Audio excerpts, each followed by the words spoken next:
Good morning, everyone. I want to thank all of you for being here today as we come together to support those battling colorectal cancer and raise awareness about the importance of early detection and prevention. As many of you know, this cause is near and dear to my heart and those on my staff as we continue to stand alongside one of our own who is currently fighting this terrible disease. And I'm happy to have Chris here today, and I look forward to welcoming him to the podium to share his story in just a few moments. Last year, I was proud to be the first governor to sign the National Colorectal Cancer Roundtable's 80 by 2018 pledge, and over the past year, I've worked to share this message. In July, I joined 24 other governors from states across the country for the 2015 National Governors Association Summer Meeting, where I encouraged them to sign the 80 by 2018 pledge to increase the number of Americans screened for colorectal cancer and eliminate colorectal cancer as a major public health concern. Since then, the pledge has gained huge support, and I'm proud West Virginia is ranked first in pledge signings per capita. As we continue to show our support, we must also work hard to raise awareness on the serious impacts of this disease and the importance of early detection. Colon cancer remains the third most commonly diagnosed cancer in the United States. So common, a new diagnosis is made every 3 minutes. Current projections show that if the majority of people age 50 or older receive regular screenings, the death rate caused by colorectal cancer would decrease by nearly 70%. A colorectal cancer diagnosis is never expected, and it's never easy.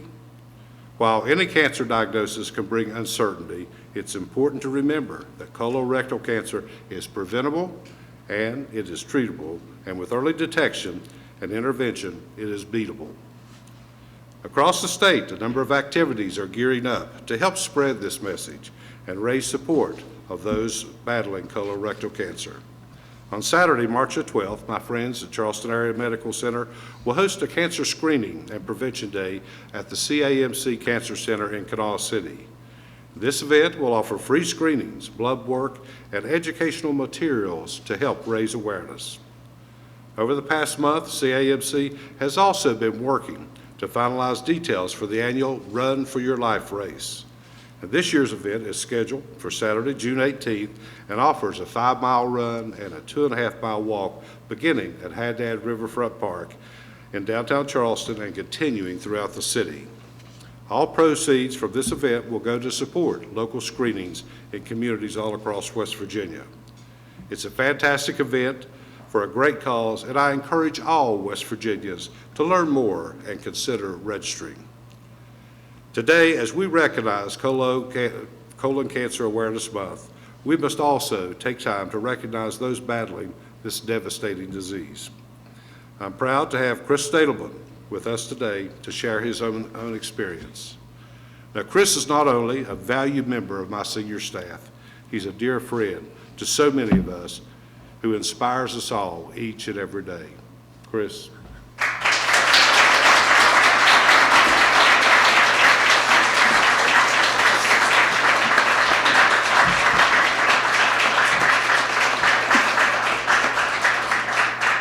Thank you, Governor, and thanks to all of you who are here today. It's a little overwhelming. As most of you know, I'm more comfortable helping to put words in his mouth than I am having them come out of my own. So, but I do want to talk about the leadership that the governor has shown on this issue.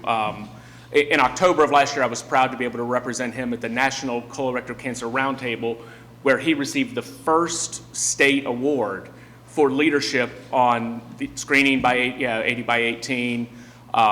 First time they've ever done it, and they were truly appreciative. And Governor, it shows we're number one in per capita. It's making a difference, and we appreciate your efforts on that. I'm sure at least a few of you know my story. In August of 2014, I was diagnosed with colorectal cancer.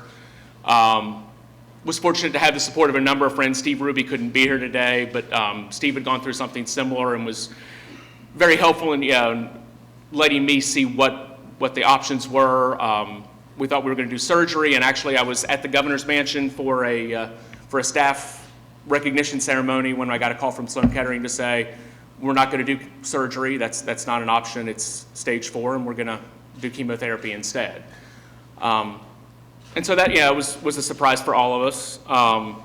But it's, we set up a treatment protocol, and I can't say enough about the folks at CAMC. I still go back up to Sloan Kettering for checkups occasionally, and everything that is being done in West Virginia is first class. It is exactly the same treatment that they would do at MD Anderson, at Sloan Kettering, any of the world's best hospitals. So I think we're very fortunate to have those resources here. After that diagnosis, with the exception of some of the close friends in this room, I didn't really talk about it. I basically hid until May of last year. In fact, I hid it so well that one of my friends from the Charleston Gazette wanted to know what was with my man purse that I was carrying around. Wondered if I'd become French. But I did, for whatever reason, I just decided it was something that I wanted to deal with only with close friends. And then last May, when they were opening the new cancer center at CAMC, I talked to Dale Witt, their marketing director and a longtime friend, and realized that I was probably one of only a handful of people who had been treated at the original cancer center in Memorial Hospital, and then the medical office building where I started the treatment, and then into the cancer center at CAMC. I had Hodgkin's disease back in the 90s, so and have one of the same nurses who treated me then is running chemo now. So I just told Dale if there was something that I could do to help spread the word about the work CAMC was doing, I would be happy to do that. And so as I said, I sort of came out of the closet and started talking about what was going on. And hopefully that's helped. I know that, there's at least one very good friend in this room that went and got a colonoscopy because I told her to. She was having some issues, and it was of the appropriate age. And found 3 precancerous polyps. Now, whether that, saved Becky's life, saved her from going through, but I realized that there's a reason that this happened to me. I've never really complained about it. I've just finished reading Tom Brokaw's book, A Lucky Life Interrupted, and that's sort of the way I feel, is I've had all kinds of blessings. I don't know why this happened, but I realized that because of being close to the governor, having some friends in the media, having some public relations experience, that maybe I could go ahead and talk about this issue, which is not comfortable for any of us. Nobody likes to talk about a colonoscopy and all that's involved with that. But I can tell you that a day and a half of a fairly unpleasant experience beats the heck out of 46 hours of chemo every other week. And so I certainly encourage everyone to get screened. I can't say enough about how fortunate I am to have so many friends, so many great coworkers. I've had people say, well, what happens when people don't have the kind of support system you do? And I have no idea. I can tell you that I couldn't do it without coming in and seeing smiling faces every morning. Sherry Foreman gives me my 8:15 Princess Diana wave every morning. I've tried to keep as normal a routine as possible. We refer to it as sort of the new normal. But coming into the office and, sure, there are mornings I wake up that I don't feel great. But you come into the office and by 9 o'clock you've had so many reporters calling to bug you that you forget you don't feel good and you just go to work. But I could never repay the kindness and the support that I've received, and I truly appreciate it. My wife Kelly is here, and she's the one who probably has it rougher than anyone, including me. At least I know what my job is. My job's to go and deal with the treatments. Her job is to deal with me, which is a whole lot tougher than the chemo treatments. And try to keep up a strong face, but as you would probably imagine, there are times when things are a little tougher, and she's the one who gets stuck with those most of the time, unless I'm crying in Sherry's chair, or hidden chair in the office. But I think, I appreciate all the support. I appreciate folks making this issue important. West Virginia has the worst rate of colon cancer in the country. For every one person, for every 10 people we can touch that go out and get the screening, catch things early, and it is very treatable. Stage 1, stage 2, very treatable. Stage 3 difficult. Stage 4 is even more difficult. And the word that they use to describe my chemo treatments is indefinite.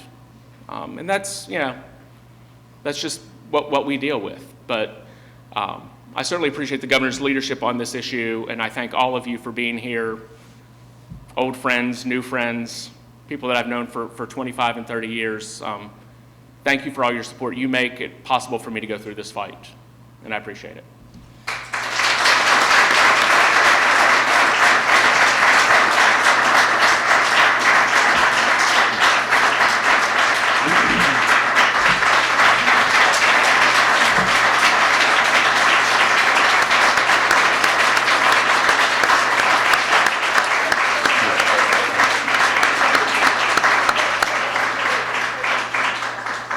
Well, thank you, Chris, for being here today and sharing your story. And I know that I speak on behalf of all of us in the governor's office when I say your positive attitude and outlook touches each and every one of us each day, and your courage is truly inspirational.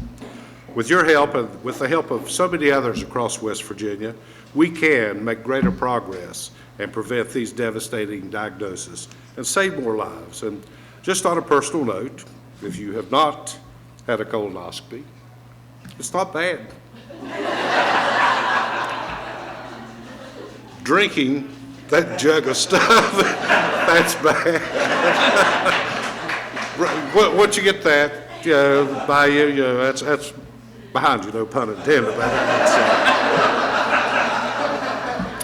So at this time, I'd like to welcome Michelle Chappell from the American Cancer Society to receive today's proclamation proclaiming March as Colorectal Cancer Awareness Month in the great state of West Virginia.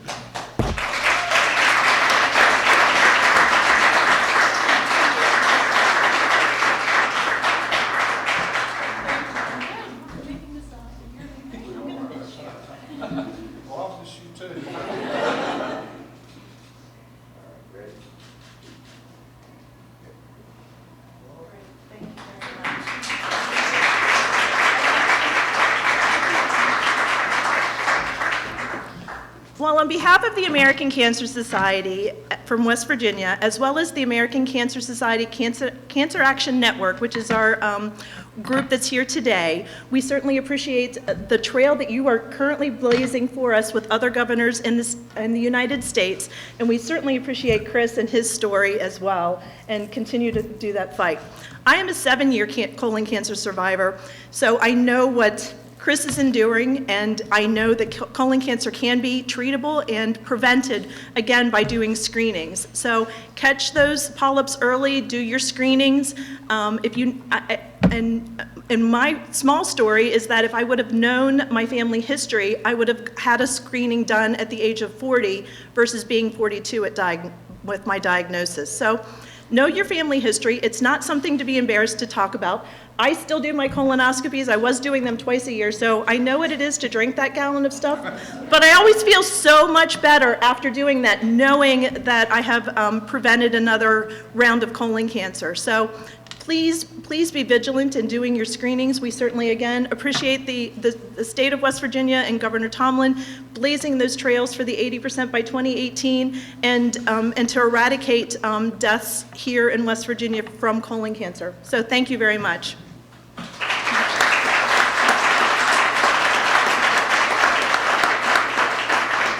Thank you all for coming. That concludes our program.